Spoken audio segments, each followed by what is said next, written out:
Imagine a cozy cafe. Everything's dark oak wood and inviting. It smells of freshly baked cinnamon rolls and freshly brewed coffee. There are books on display and a cat sleeping soundly on the counter. The place is filled with peace and calm, and there are people enjoying their drinks while reading or writing. There are no computers or phones to be seen. It's as if time has stopped and there's nowhere to rush. In another room, there's a group of people engaged in a quiet conversation, making new connections and learning new things. It's a friendly atmosphere of a tight-knit community that welcomes anyone new. The entire space is filled with magic. Magic that comes from books, chocolate, and mysterious liquid bakes. But also from friendship, good conversation, and the cats who always keep you company and deliver exactly what you need. Welcome back to the Cat Coach Café. Me and the cat coaches, Aragorn, Apricot, and Prince, are thrilled to see you again and to celebrate Easter together for the first time. This is a cozy space where we meet once a month to slow down, tune to the season, revive some old seasonal traditions, often influenced by my Czech origins, and meet people from all walks of life, as you would in any cafe, who all share one love though, the love for cats. In today's episode, we will explore some old Easter traditions in Czech as well as Slavic tradition. We'll connect to the elements of the earth, water, and fire, cast away evil forces for once and for all on the Witches' Night, and we will also welcome a very special guest inside the Cat Coach Café today, author of a beloved series of books about Alfie the Doorstep Cat, Rachel Wells, who will share the inspiration behind our favorite cat character and more. And of course, your cat coach Aragorn will share some of his seasonal wisdom, as always. So lots of goodness in store for you once more. But before we get to it, let us fully ease into the present moment with our short drink meditation. Get cozy, grab that hot drink of yours, and curl up next to your cat. This time is for you. No multitasking needed. Just quiet your mind and let's start.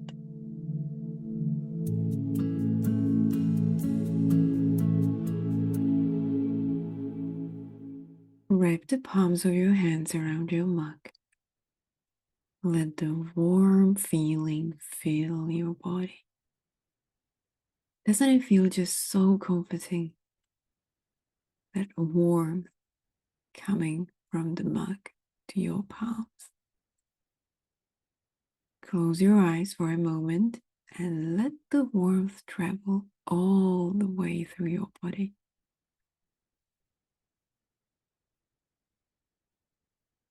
Now take a delicious deep breath and then exhale with a sigh. And then exhale with a sigh. Open your eyes and look at your drink. Notice the color. What color is it? Then take the mug closer to you and deeply inhale its scent. Do it once again with your eyes closed. What does it smell like?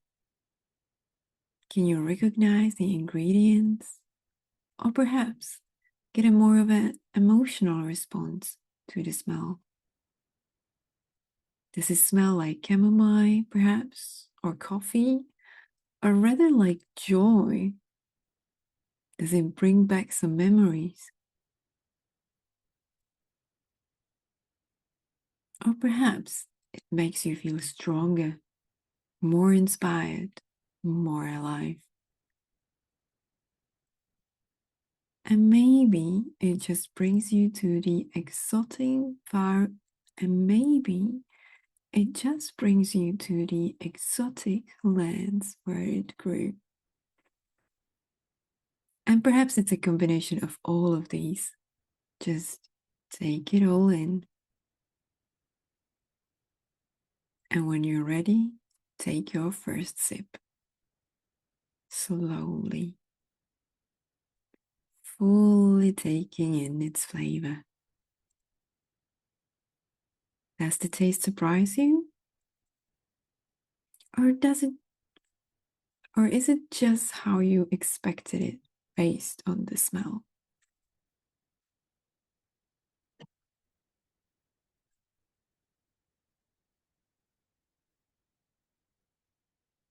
Take another sip and once again notice how it makes you feel. What emotions it brings. What memories or ideas. If you have a notebook and pen by your side, feel free to pause the podcast and make some notes if you feel inspired. And then, whenever you're ready, continue sipping your drink at your own pace while listening to today's episode.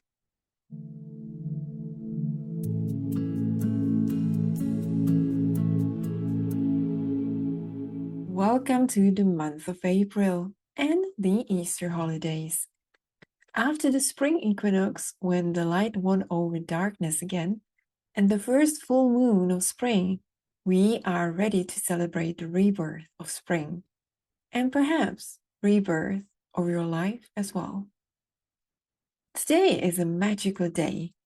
It was believed that on Good Friday, the earth would open up and reveal its hidden treasures.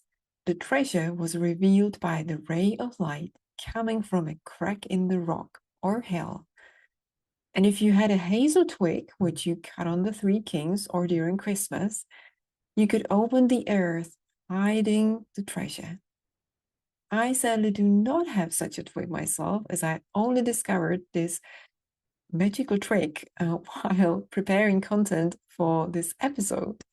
But nevertheless, I will keep my eyes open for all kinds of treasures and magic can be revealed to those who look closely. Now, say the magic was real, you had that twig, and you did come across a ray of light. What would you wish to find there? What treasure does your heart desire, and why? Have a think, and maybe think about whether you could bring that treasure into your life, even without that hazel twig. I also encourage you to pay attention to all the magical moments today, for you may realize you have all the treasures you need in your life already. In fact, why not use the upcoming Easter days to count our blessings, so to speak? Take a piece of paper and cut it into small pieces, and each day when you notice anything that brings you joy, write it down and put it into a glass jar, a box, or anything you have at hand. This can be absolutely anything: the people in your life and the time you spend with them, the presence of your beloved cat, or little things like the warmth of sunshine or coffee in your mug. Anything goes. It's just a matter of perspective to recognize these things as treasures by simply taking notice of what you treasure in your life and in your everyday. While for Christians it is a day of deep sorrow, for the rest of us it can be a day of deep contemplation, a kind of cleansing so we can step into the new season with a clear mind and open heart. That said, according to Czech folk tradition, there are things we should not do on Good Friday. For example, the earth is not allowed to be disturbed or moved in any way. That is, no digging, no plowing or planting today. We are not supposed to do any housework either, nor to lend, sell or take anything out of the house, or even to give it away. Sweeping would sweep away good luck from the household, and donated or borrowed things could be possessed by evil forces. On the other hand, housewives are supposed to take out and hang all their laundry, clothes, and duvets outside so that the moths don't stick to the household and those who sleep in them are healthy all year long.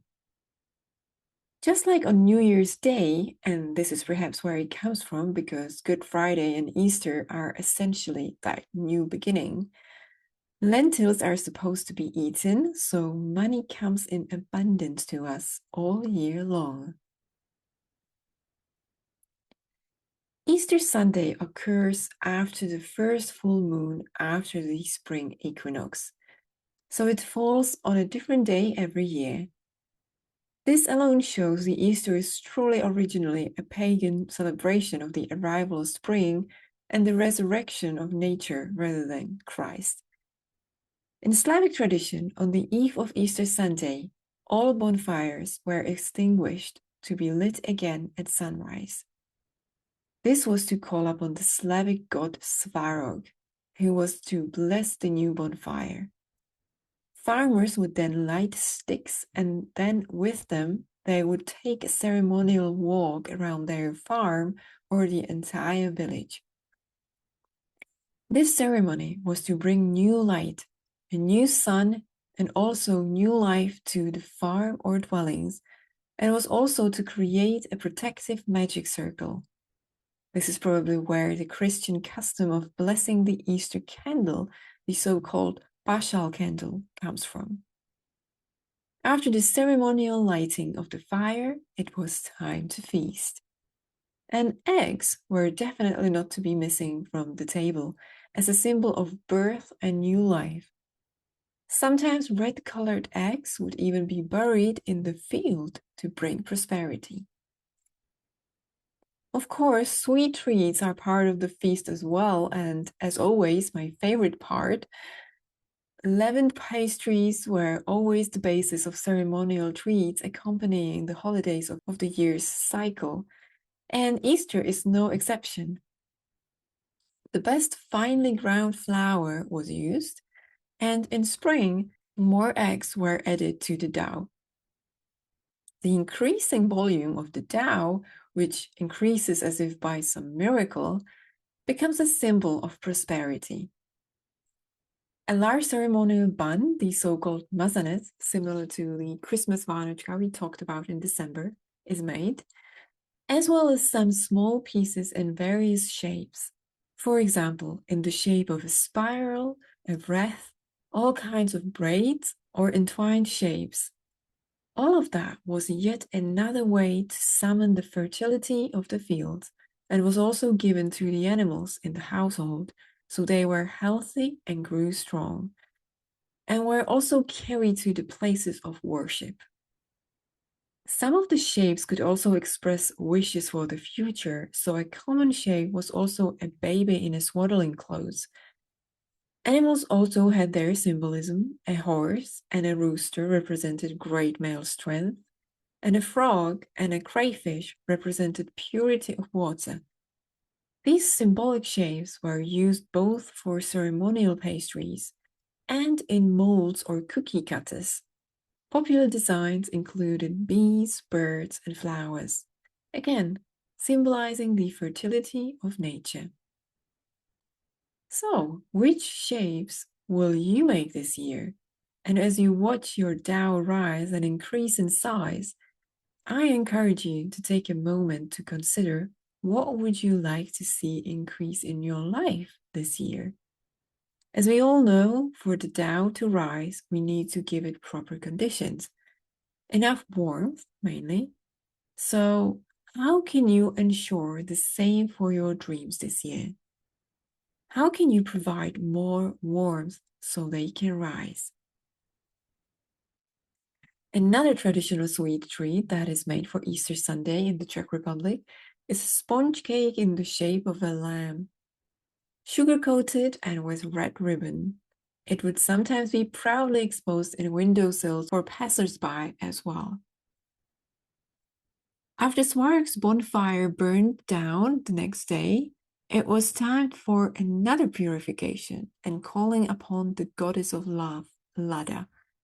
Thus, ceremonial baths in rivers or streams would take place, or water would be poured over you in a ceremonial way, a custom that has been preserved in Slovakia to this day.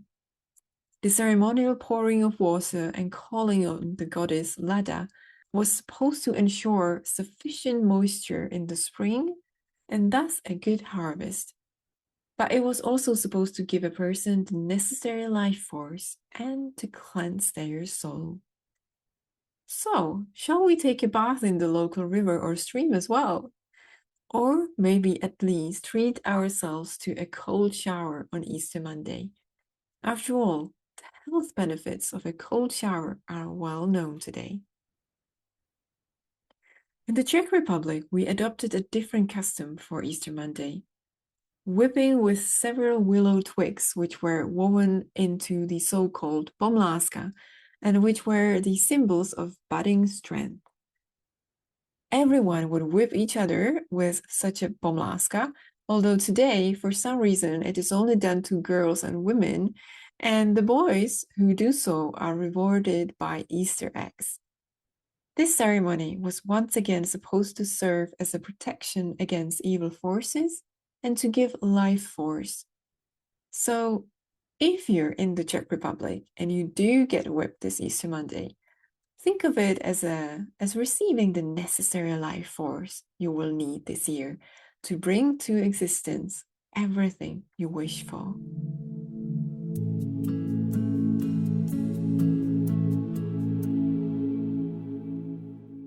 Hey guys, this is your cat coach Aragorn. Since we're talking today all about new beginnings and welcoming the spring, I thought it's a great opportunity to remind you of some simple tips for wholesome life. So let me share those with you. Number 1, develop a healthy sleeping habit and include as many rests or naps into your day as you need. It's not being lazy, it's called being sensible. Number 2, always enjoy the process. Don't worry about the outcome. The process is the fun part. Every cat knows that. So just stay curious and have fun. Number 3, let go of what does not bring you joy, because what is the point otherwise? Number 4, seek out more pleasure. Don't resist that soft blanket or that sweet nap in it. There's no point. Life is too short to be resisting. Number 5, savor food more.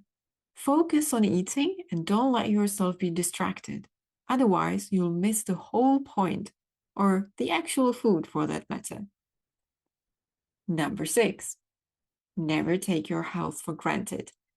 Do what you can while you can. Number 7, seek out stillness and quiet moments.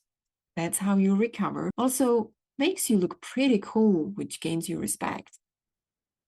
Number 8, adapt to your environment, or even better, adapt your environment to your liking.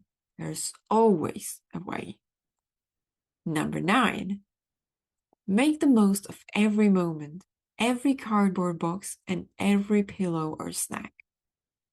Number 10, spend more time with your loved ones. Nothing beats that, not even food, though it is close. Number 11, stay accountable towards yourself, or just listen to your cat. They will always help you stay accountable if you let them. And that includes putting your well-being first.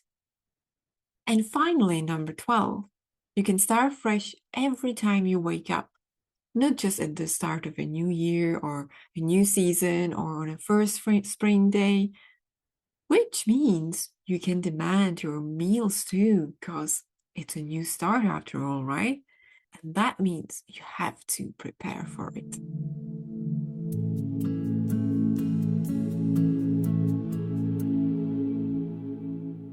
if you enjoyed the advice from your cat coach Aragorn, you can find many more cat coach diaries over on my Substack at catcoachdiaries.substack.com.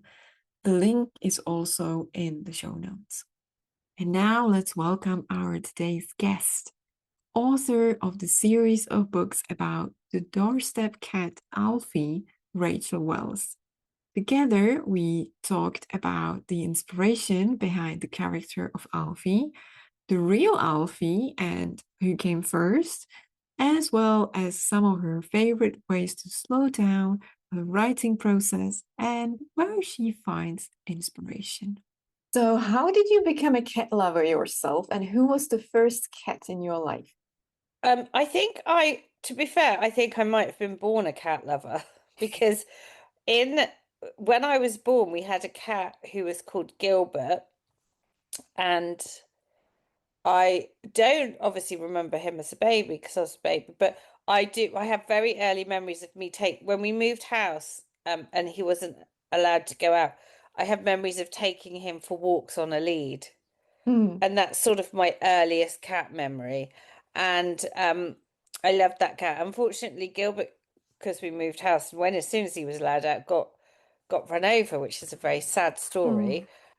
But we've always so after that we sort of didn't have a cat for a while. But then there was this little farm cat that was meant to be living outside. It was a kitten, and it was meant to be living outside at the farm and catching rats and things. And it kept coming and sitting on our windowsill at our house.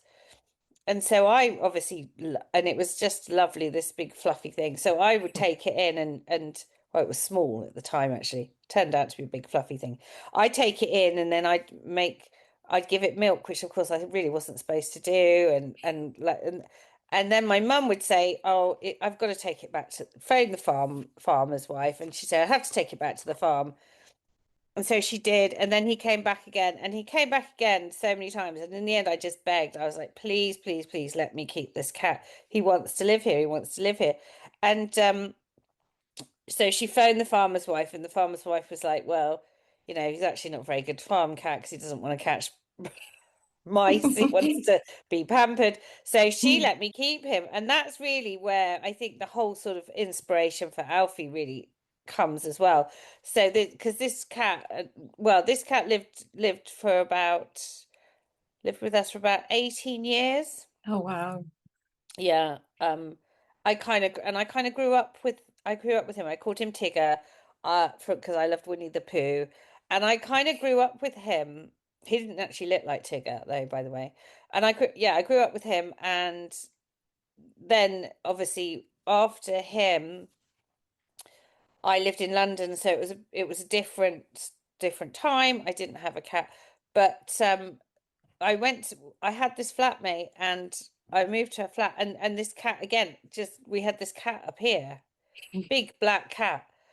Don't know where it came from, didn't have a collar, didn't have anything, and it adopted us again. So it's sort of just become a pattern, I think. Mm.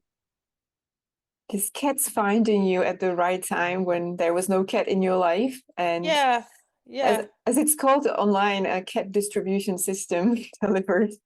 Absolutely. It's amazing, really. And the number of stories I hear along those lines, I just find it so fascinating because it's always with cats, and they do go and choose their owner, and in many cases, and I just think it's something I will never stop finding completely amazing, I think. Yeah, it's true. Yeah. I mean, the story of my cat, how they came into my life is kind of similar, even though it was their mum that Mm. came to us initially, and we started looking after her because we used to have a chocolate shop at a castle, so there was like a lot of nature Wow. around. And one day, a stray cat came, a very young female cat, and naturally we started looking after her all wrong, as you did with milk and stuff before we learned. Yeah. And and yeah, no, I mean it was spring, and like 2 months later, she was expecting kittens.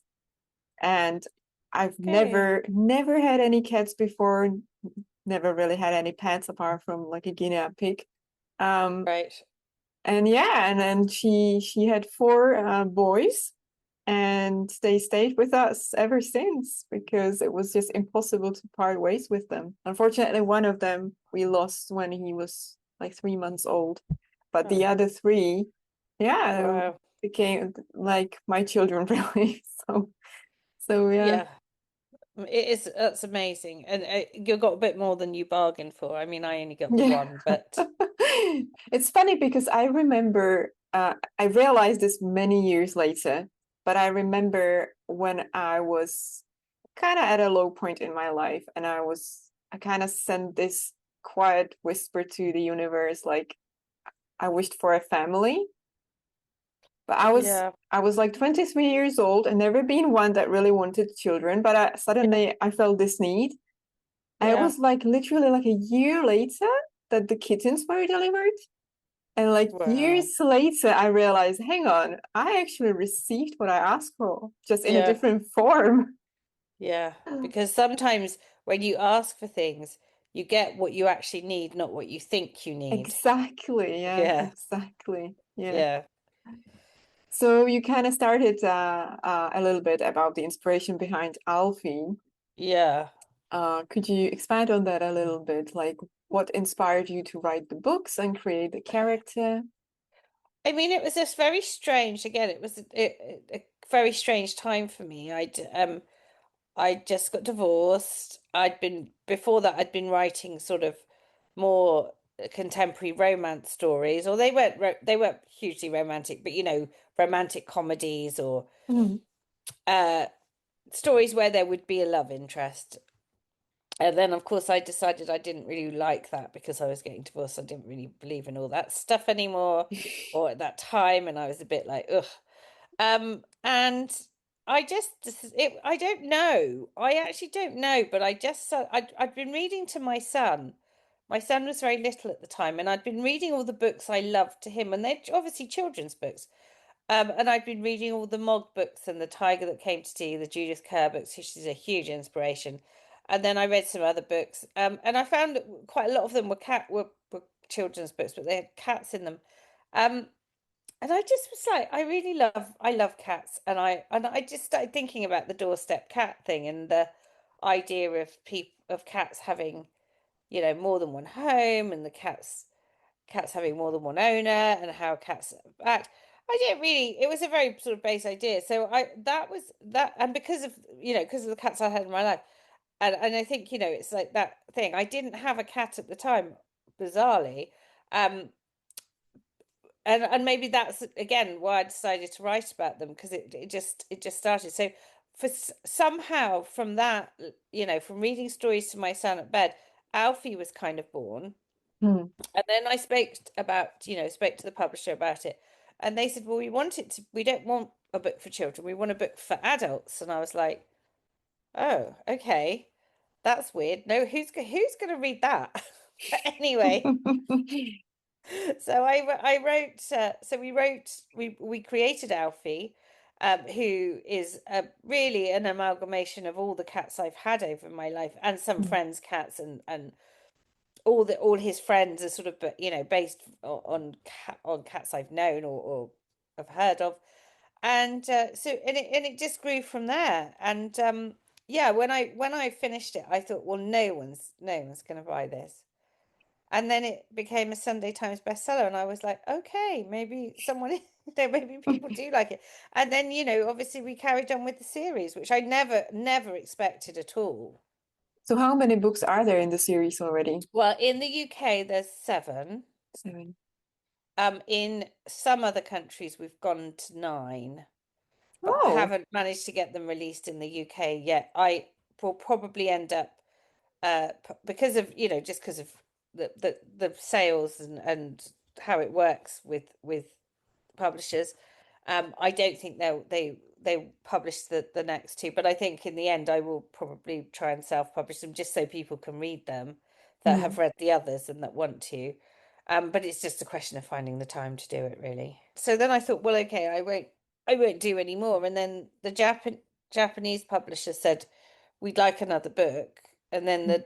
then some other, I think Italy, Spain, some other countries said that they would have another book. So and then I thought, okay, so I did another one thinking, okay, that will be, and then they said, no, we have another one. So so we were up to nine. But I do think that I have stopped at nine because you know how the saying cats have nine lives. Mhm. Obviously, Alfie has probably a million lives because he's going to go on forever. But I thought nine books seemed like a good number. Like a symbolic, yeah. Yeah, symbolic, and that's what and with the kittens and everything, it felt like a good place to sort of stop at number Mm. nine. So yeah, So you're saying there are not going to be any more Alfies?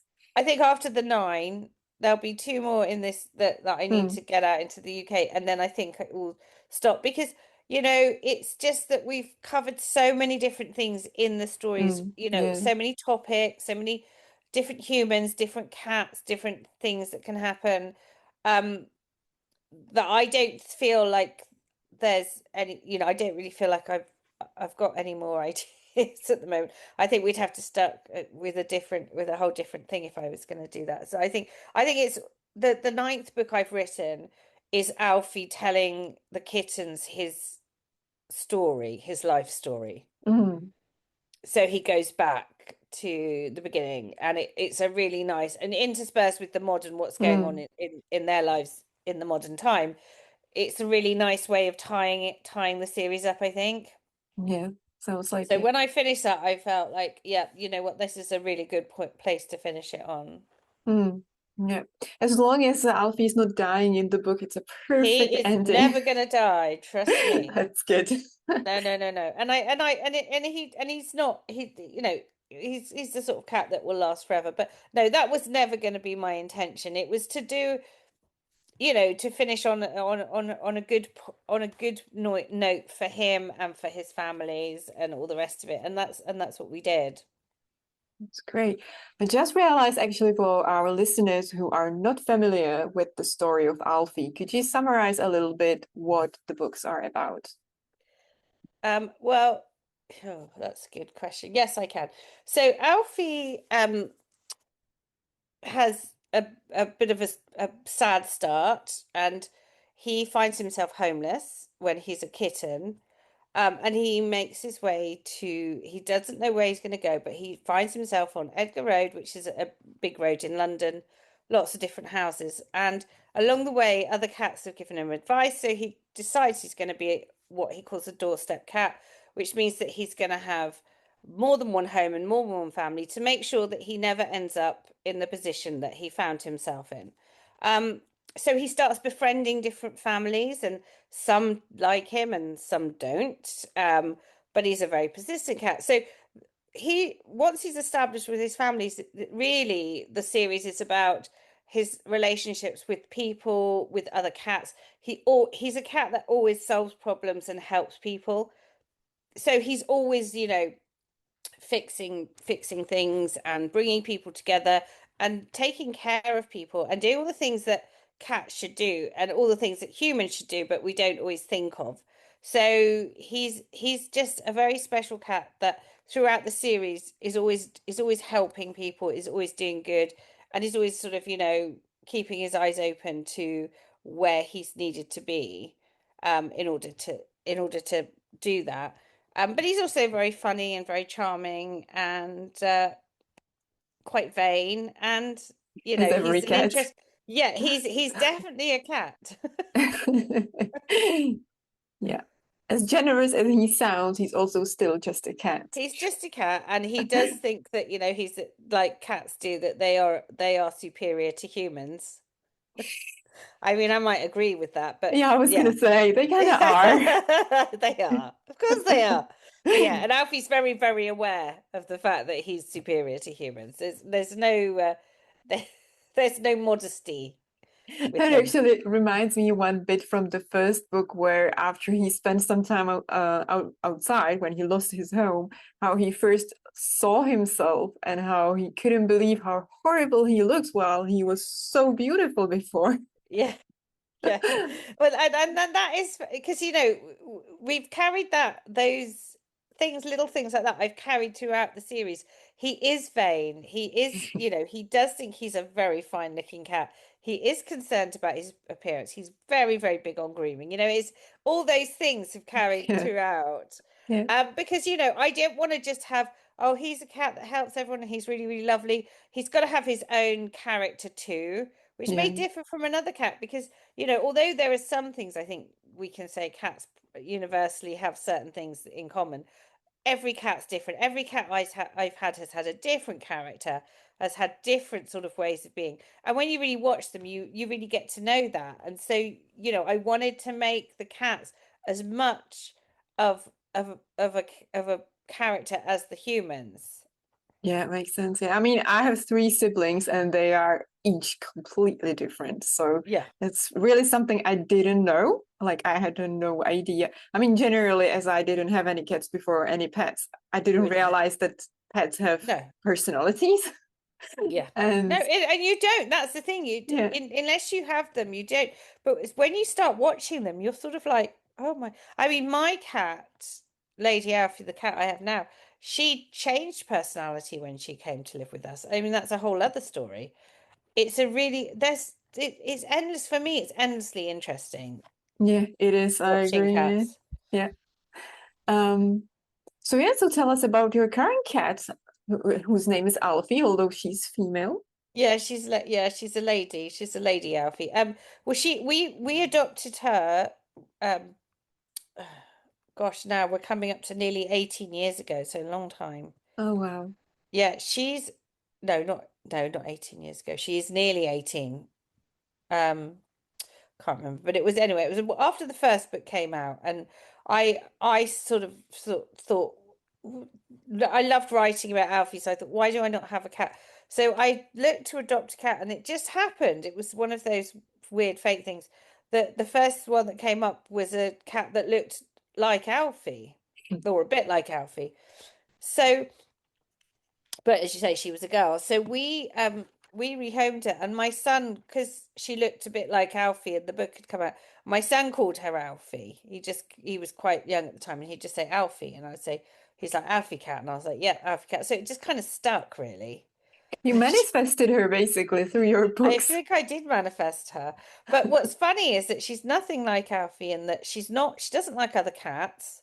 Mm. Uh, she she when I went to pick her up when I rehomed her, they said, oh, she'll eat anything. She doesn't even sleep in a bed. She sleeps anywhere. She doesn't have toys. It was like this, she didn't even have a blanket, I was like, oh, this poor cat's got. So we bought her, like, the nice cat bed and tried the food and all the rest of it. And when she first came, like we expected, she was a bit unsettled, and I don't know, it didn't take very long. She became a complete princess and got really fussy about the food and would only sleep on the, most expensive blankets. And uh like when she wants something, she'd just come up to me and, go, and like just wouldn't stop until she got what she wanted. I mean, she just turned into this complete diva cat. It's funny. So no cardboard boxes for her. Well, she does like a cardboard box. um she likes to she does it again. She'll sleep in different places. So just as you think you've got one place that she likes and you make it all comfortable, then she'll switch it up. Um, but yeah, I did have a big cardboard box in my room, which she did get, and it was so big. I said, I've got to flatten it, and I felt awful because she was sleeping in it for a while. She did look like she lived there, but she does have soft furnishings that she's on a sofa at the moment. Yeah, she's such a funny character.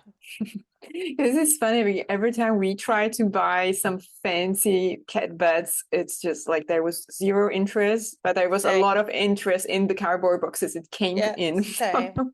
But then So, what my mum's so funny because my mum would then put a blanket in the cardboard box and she wouldn't want the cardboard box anymore. And then she used to really like sleeping in the laundry, the laundry baskets. mm. I mean, she likes it if there's clean laundry in there, but I have to whip that away because otherwise you rewash it.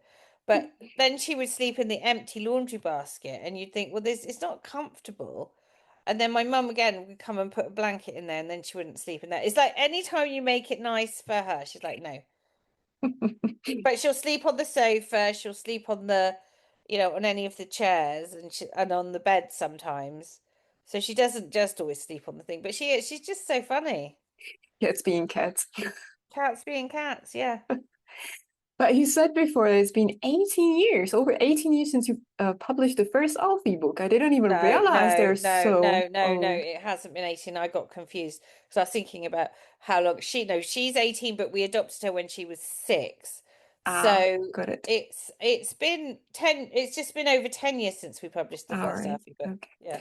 And the first one has been just republished, right? In Yeah, autumn. it's they just did a new they just did a new cover. Mm. It's It's really the same. lovely. It's the same. It was Mm. yeah, it's just they just wanted to they've sort of updated the cat a bit and just have changed it a bit. Yeah. So could you read us a little bit uh Right, I'm sure I could. from the book? What I'll do is I'll just read because it's been so long, it's quite nice. We can go back to the beginning, I think. Yeah, that's perfect. Um it's not going to take too long to pack up the house, Linda said. Linda, you're so optimistic. Look at all the junk your mother collected, Jeremy replied. That's unfair. She's got some nice china, and you never know, some of it might be worth something. I was pretending to be asleep, but my ears were pricked up, listening to what was being said as I tried to stop my tail flicking in agitation. I was curled up on Margaret's favourite chair, or rather, the chair that had been her favourite, watching her daughter and son-in-law discuss what would happen, determining my future. The past few days had been so terrifyingly confusing, especially as I didn't fully understand what had happened. However, what I did understand as I listened, trying my best not to cry, was that life would never be the same again. You'll be lucky. Anyway, we should call a house clearance place. Lord knows we don't want any of her stuff. I tried to sneak a look without them noticing. Jeremy was tall, grey-haired and bad-tempered. I'd never really liked him, but the woman, Linda, had always been nice to me. I'd like a chance to keep a few of Mum's things. I'll miss her. Linda started crying, and I yearned to yell along with her, but I kept quiet. I know, love. Jeremy's voice softened. It's just that we can't stay here forever. Now the funeral's over, we need to think about getting the house on the market. And, well, if we get it packed up, we can be off in a few days. It just seems so final now, but you're right, of course, she sighed. And what about Alfie? I bristled. This was what I was waiting for. What would happen to me? We need to put him in a shelter, I suppose. I felt my fur stand on end. A shelter? But Mum loved him so much. It seemed so cruel to just get rid of him. I wish I could voice my agreement with her. It was beyond cruel. But you know we can't take him home. We've got 2 dogs, love. A cat just won't work for us. You know that. I was incensed. It wasn't that I wanted to go with them, but I absolutely couldn't go into a shelter. That's so sad, I know actually. it does start out very sad, and actually, it gets happy though. Don't worry. But it's so funny when you read that. And someone read it recently, and they said to me, "You've made me cry because it's really sad." The thing, and I kind of forgotten how it would have, in order to get him to his Edgar Road and his doorstep lifestyle. Yes, it did have to start out quite sad.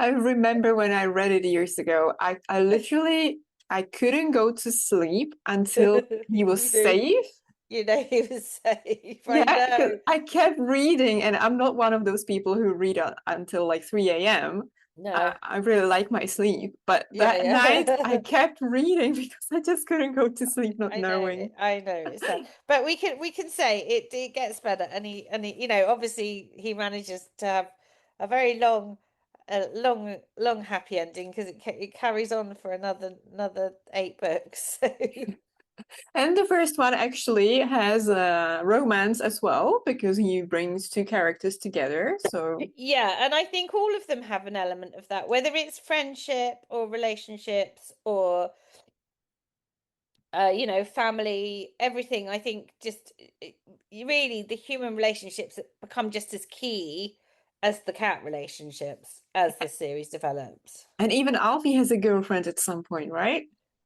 I think yeah, he has a few. Well, he has a couple, but yeah, I don't want to give too much away because there's a lot in there. But yeah, he ends up, again in that respect, he gets his happy ending too. There's always bumps along the road, but then we all have bumps. I didn't want to make it sort of like because as well because it was aimed at adults. I know older children can read them too, but you don't want to make it too twee and too sort of unrealistic. I know a cat talking is quite unrealistic. But it's kind of through the cat's perspective, more Yeah, it's like. the cat's perspective, and I didn't want to make it like a fantasy or a silly or a different language or it's like if it's basically I was writing as if you could just read your cat's mind, Yeah, yeah, exactly. and Yeah. how we would interpret that in English. And so the humans obviously were pivotal to that. And I wanted there to be, we all love love, we all love friendship, we all love happiness. We all want a bit of that in our lives as well. I think that's what really made the books, apart from having a cat, obviously, who's funny as well. What Yeah. really made it like what gave me this warm feeling about your books and why I kept buying each new one is that the human characters and what was going on there, the relationships felt real. Yeah. That's what kept me going, not just the character of the cat. Yeah. Well, that's good to know because that was the aim. It was, Yeah, it's difficult to write a series. I know at one point I thought, gosh, in order to keep going, we've got so many characters, more characters coming all the time. And then I think at the end I was able to sort of not thin them out, but just sort of concentrate back onto the core characters because you do have to keep coming up with new ideas. It's got to, there's got to be something that makes the reader want to read the next book. So it's quite a lot to do, and the characters do become really important in that. yeah, and it kind of features as well like all kinds of life phases, which I found really interesting as well. It kind of opens your eyes to things you might have not thought about if you haven't gotten to that point in your life yet. Yeah. So, Yeah, and I think it's good that I mean, for me, we covered, we've got from very young children yeah, through to teenagers, through to adulthood, through to elderly parents that we do sometimes all face as we get older. Um, Health issues, job issues. There's all sorts that we all generally have to face, and it's interesting to be able to write about all of that yeah. as well. And I just wished to be part of Edgar Road when I read it, really. I know. It did seem like such. I lived in London and I didn't know who any of my neighbours were. You just didn't, it just wasn't that sort of place. So, so I So, thought, yeah, I thought actually that's the sort of road I'd like to. Again, it's in that's one of the points I think is that the lack of community that we have now. yeah, for sure. Yeah, Sometimes, it's makes me so sad yeah, that same. even I hate the idea that there are people out there that are lonely because they don't have anywhere to go or anyone to visit them. There's so many things in life that I would want to change, and I think I brought quite a lot of those Yeah, into yeah. the Alfie For books. sure, yeah. Yeah, the community thing is definitely, yeah. Yeah. Like I watched actually, like 2 days ago, I watched a film from the 80s, the original Karate Kid, and I Okay. Yep. and I watched it, and the beginning where he moves to a new place, and then immediately he starts talking to this resident, and they become friends, and he invites him for a party, and like Mm-hmm. I just sit there, I watched it, I'm just like, wow, people just used to talk to each other. Like they didn't ignore each other. It's No, amazing. I Like this know. is the life I remember even from my childhood from the 90s. But when you Yeah. see it on the screen like that, Yeah. suddenly you're like, oh, it used to be like that. Like Yeah. that's what I'm Yeah. missing.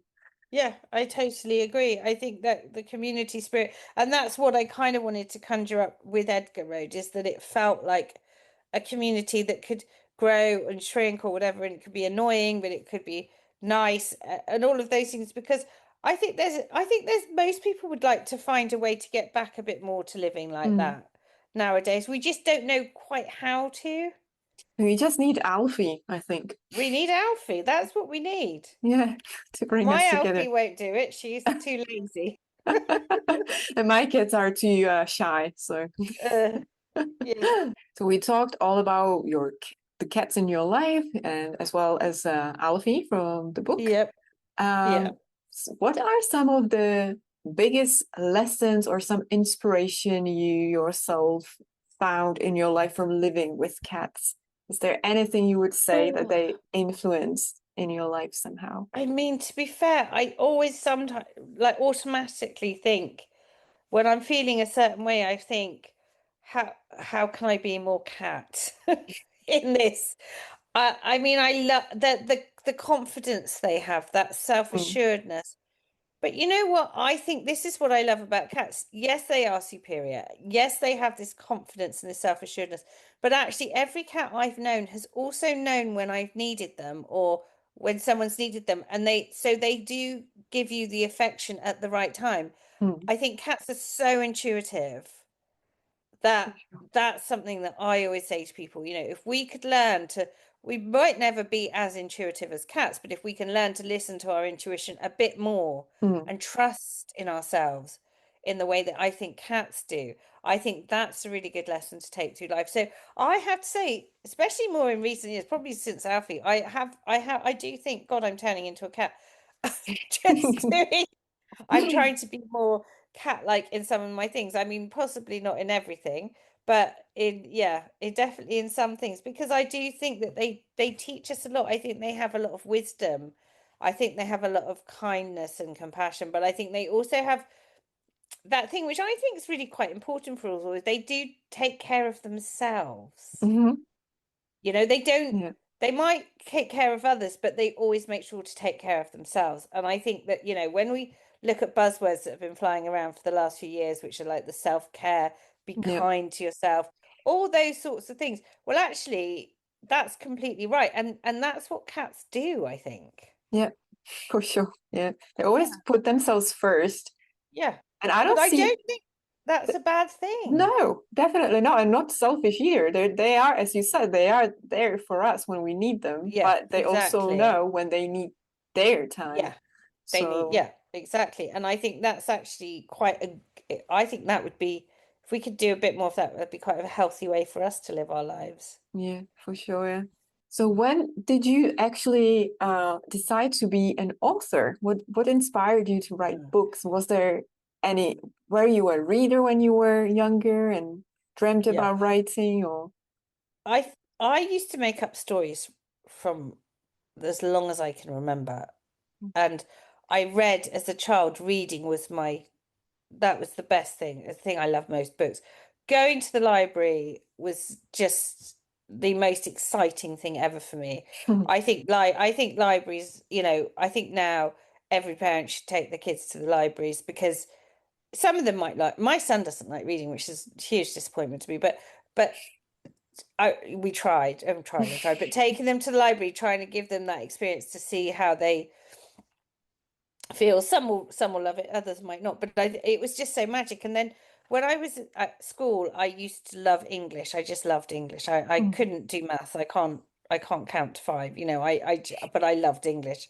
Same. And as I got older, I just wrote stories and stories and stories and stories. And I think that was all very well and good. But when I went to university, I sort of didn't really write. I was on a different path and I did think about becoming a journalist at one point because I thought then I could combine writing with making money.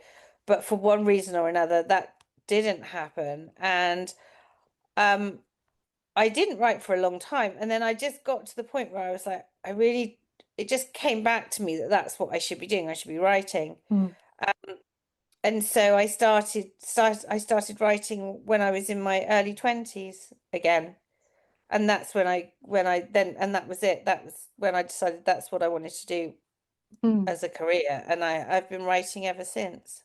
Oh, that's beautiful. So what is your writing process like? Oh, it's chaotic. I'm not I mean, sometimes I wonder how I get it done because I don't sit down and I don't have a detailed plan and I don't do this. I like to write I like to just sit down and write when I feel like writing. And I write quite fast, so I kind of have to do short bursts and then take a break, otherwise it gets too much.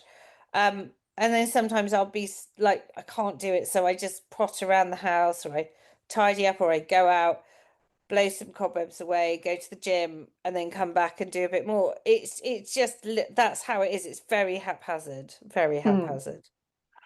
That actually is a huge comfort to me because that's kind of how I write. And No, it's like not nothing like I keep reading about like, you know, having like this perfect writing routine and all this no, I stuff. know, I can't. I actually read somewhere, now I can't, I'm going to forget because I wish I'd remembered. Somebody who, some very famous writer, literally wrote for, I think, 4 hours a day Mm, or 3 to 4 hours a day, and that was enough for them. And that made me feel better because I think when I probably put down the amount of time I write, it probably is only 3 or 4 hours. Whereas I've got friends who will write morning, noon, and night, you know, if they've got a deadline or whatever. And I struggle with that. I struggle to do that. And I don't, you know, I have an idea. I know where the book's going before I start it. I have ideas, although that always changes. But I have other friends who have like post-it notes with every bit planned and every, mm. and I look on it with awe. I'm like, gosh, why, wow, I'm gonna do that. And then I start to try and do it, and it doesn't work for me. I can't do it. Yeah, I agree because for me, when I write, I kind of I have an idea. But I realized the idea through the writing process. Like Yeah. I can't plan all these details. No. Like I was putting it, I'm working on a nonfiction book, and I was putting together a book proposal where the whole plan for the book should have been laid Hmm. out. And I Hmm. really struggled with that because like I kept thinking, but I will realize that as I go and write, while all the advice was like, you need to know that before you start writing, but that Yeah, no, just isn't how it works for me. you know what I do though, and I've written some nonfiction for people, Mm. you know, with other people. What I do is I do the proposal outline just as you described, but I use that as a guide, Hmm. not as a set in stone. Mm. Yeah. And then often, because the last one I did with someone, and then we ended up shifting things around, and then we'd add something, and then we'd take so we start with the basic proposal, but we don't use it as like this is what it is. This is just a guide to help focus us to get Mm. started, and then we sort of let the writing almost take over that. And I Mm. think that's just the way. Not everyone works, but that's the way I work. Yeah, I think that's actually a great approach. Yeah. Mm. Which brings us to your other books and your other work, your collaboration with astrologer Jessica Adams. Could you tell us a little bit about that? Yeah, Jessica and I have been friends for years, and in COVID, we decided that we wanted to write about, we wanted to work together on something, and eventually we came up with the idea of writing about an astrologer detective. So it's a cozy crime. It's cozy crime. It's on Audible, and but it's like he's not a detective. He's just an astrologer who happens to sort of end up solving crime. And it's a Mm. huge amount. It's really fun. It's very cozy, not dark. It's a very fun. Um, yeah, it's a really fun series. And you know, the idea is that eventually we will write we'll write a mystery for every star sign. Oh, wow, that's cool. Yeah, because the first one is Aries, so we figured that we could do like a murder per star sign, not necessarily somebody of that star sign being murdered, but again, the murder could be something associated with it, you know, with the Mm. star. There's so much in astrology. I find astrology fascinating. Yeah, I have just started studying astrology, and it's so fascinating. So It really fascinating. is. Yeah. It really, yeah. You know, for years I just read your little daily stars in the paper, and you think, oh, that what's. But actually, looking into it properly, Mm. it's amazing. It really is. Yeah, I'm just working through my birth chart right now and trying to figure out everything, and I'm blown away by the stuff I'm learning. Yeah. It's really amazing. It's quite complicated, isn't it, It as is. well? I mean, Yes. I'm very much not a, Jessica's obviously does it as a profession. I'm not anywhere near that. I sort of do more to just get her to tell me everything. But the more I learn about it, the more I look at, things like eclipses and things like Mercury, like Mm. we're in Mercury retrograde now, and all these different things that happen, and you go, oh gosh, actually, that makes sense. It's crazy how it works. Yeah, But exactly. astrology is really old. I mean, I was reading the other day, I was doing some research in medieval England, and they consulted astrologers. The kings and Mm. queens would, Henry VIII consulted an astrologer. Mm. Elizabeth the First consulted an astrologer. I mean, they did sometimes think it was a bit witchcrafty, but they did, astrology has been going around, has been used for years and years and years. And somehow we don't realize that sometimes. Yeah, and sometimes we think like nowadays people would think that it's nonsense basically, even though it's so old. Yeah. But I But think a lot of more people are getting, I think a lot of younger people are getting more yeah, and more interested in yeah, I astrology, think so too. actually. Yeah.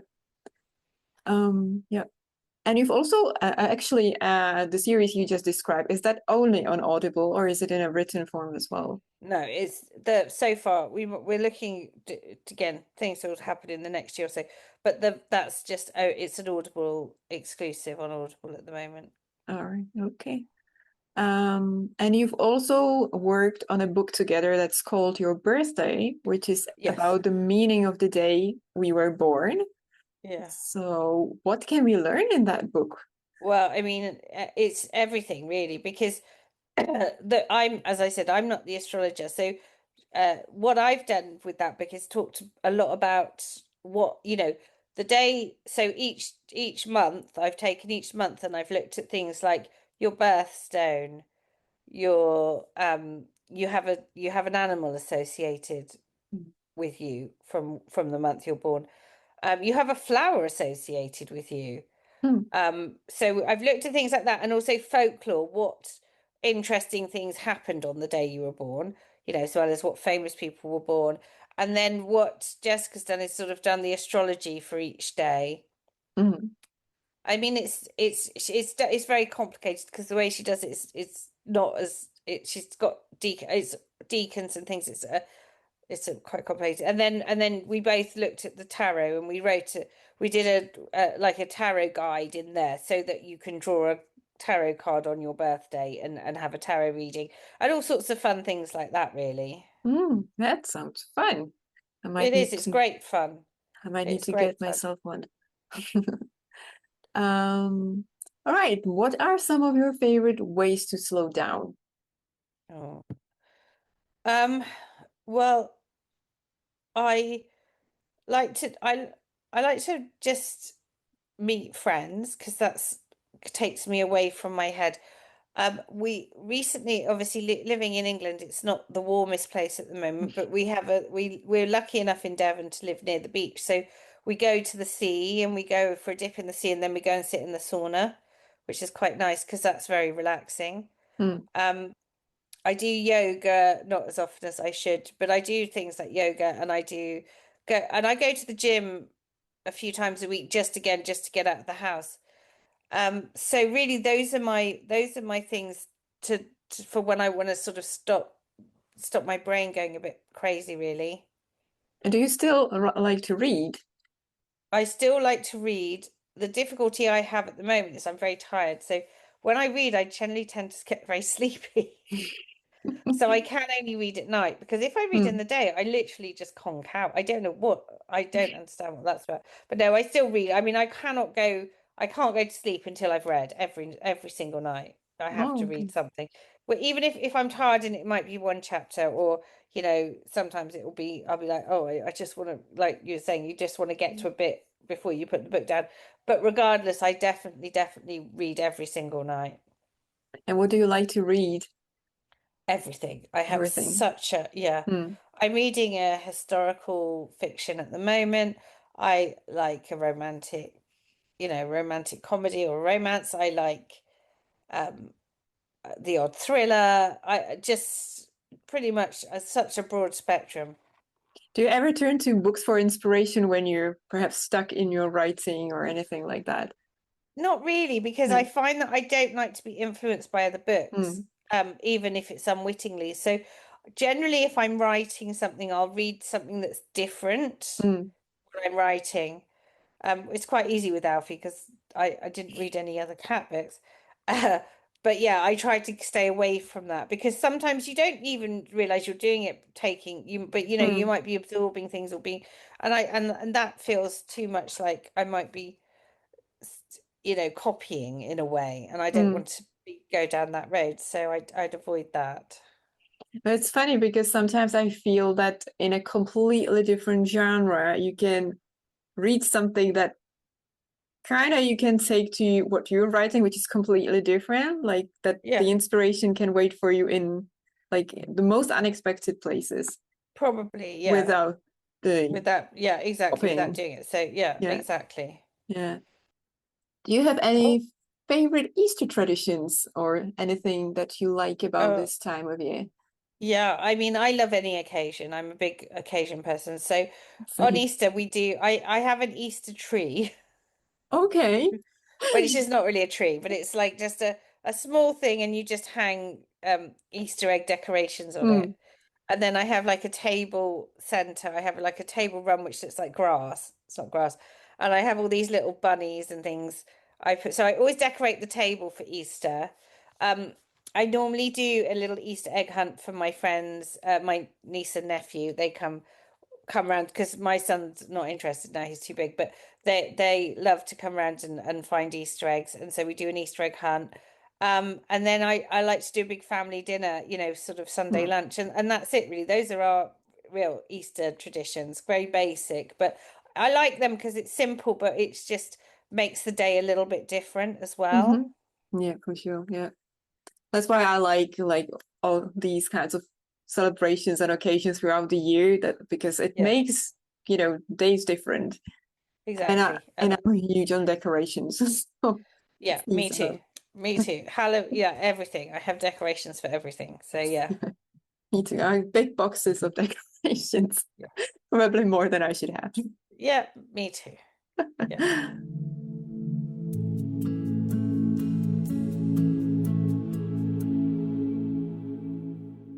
On the 30th of April, the tradition of burning witches takes place. Don't worry, this has nothing to do with a witch hunt or anything like that. But people have believed since ancient times that on this night, the reign of evil and darkness ends, that everything old was driven out, cleansed, or burned. Old wood was collected all spring so that it could be burned on the witch's night, and thus everything old would definitely leave. Life triumphs over death, good forces over evil ones, and the sunny, bright part of the year finally arrives. In the past, when our ancestors still divided the year into two seasons, the dark part, winter, and the light part, summer, this was the moment when the light part of the year began. Exactly 6 months before Halloween, and just like Halloween, this night also holds similar magical powers. As people believed that witches gathered on this night for one of their meetings, pagan customs then turned into rituals for protection against witches. One of them is lighting big bonfires on hills in order to drive witches away with smoke as far as possible from human dwellings.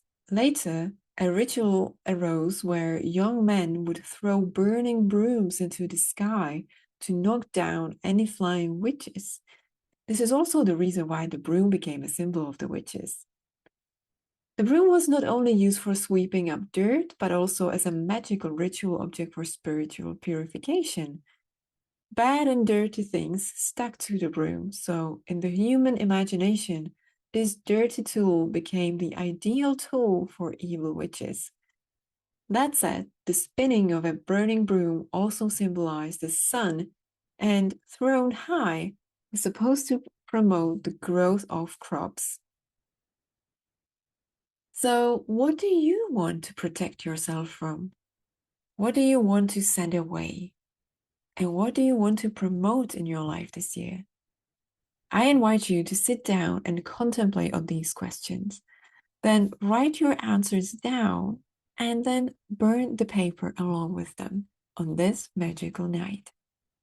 A funny personal story connected to this night. My parents got married on the witches' night, or burning witches, and my dad would always joke that you can only marry a witch on a night like this. He meant it in a loving way, of course, which is why I always felt to be a witch myself. And to be fair, the older I get and understand what witchcraft actually is, I can't help but feel this is no coincidence. But in my mind, it always meant something positive, something good and rather magical. Which is also probably because in Czech culture, we had a famous animated TV series which was about a good witch. So being a witch didn't necessarily mean anything bad, but rather magical. An identity I happily embrace.